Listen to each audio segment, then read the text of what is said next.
Magandang araw po sa kanilang lahat. Si Tata Rufo po, no, andito naman po tayo.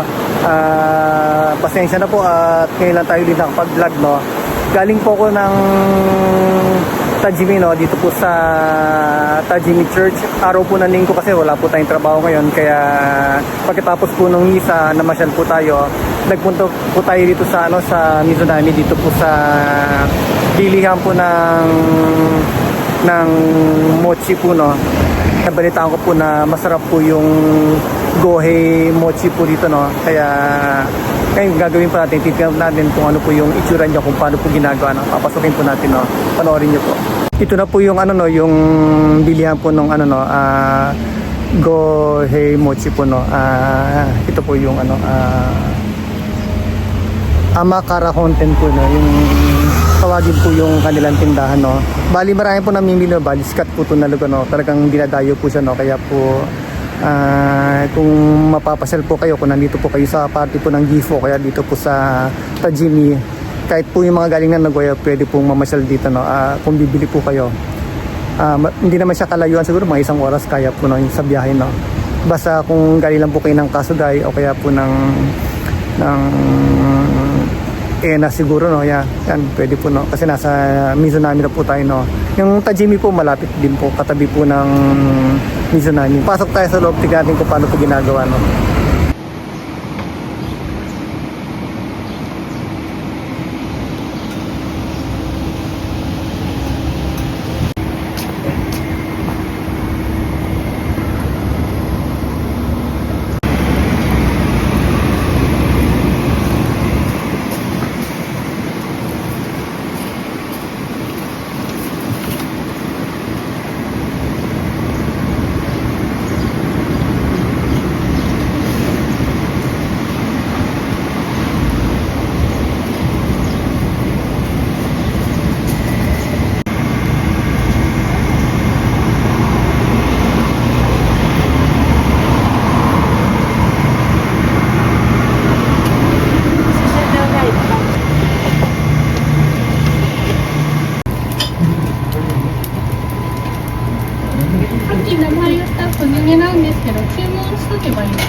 大丈夫ですのでお願いします。ありがとうございました。ありがとうございました。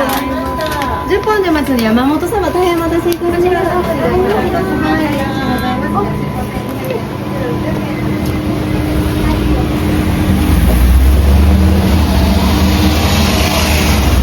Ayan na, nakita nyo na po yung yung paggawa nila ng gohe mochi.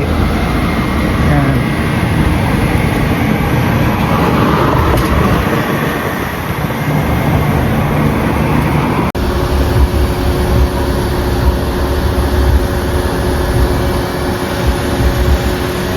Ito po yung Mizunami Station po, kaya kung pupunta po kayo dun sa Amakara Honten, yung bilihan po ng gohe mochi, baba po kayo dito sa station na to, no.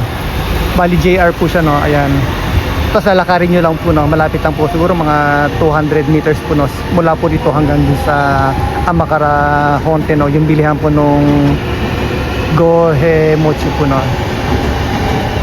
Papunta po doon, lalakad po kayo papunta doon, lugar niyan. Ito na po yung yung nabili natin na gohe mochi, na bali meron siyang 3 bilog, ayan, 3 dang. Ito po, no, ayan, tikman po natin kung ano yung lasa niya, no.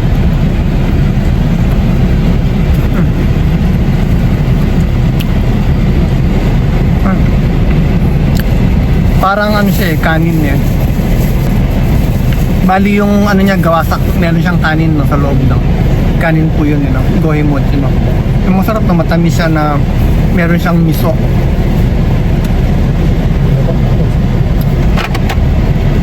Pwede na rin gawing no, kumbaga parang pananghalian, pwede na rin po, no.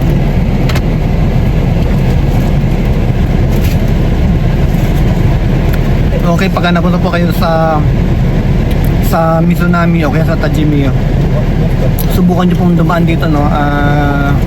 Dito po sa baba po kayo ng Mizunami Station. Tapos lakarin nyo lang po at bili po kayo nito. Masarap po talaga, no? Bali 120 yan po, no? Tatlo po yung ano, yung laman po ng stick, no? Yan. Napakasarap po talaga, no? Okay, dito lang po muna. Salamat po sa panonood. Bye-bye.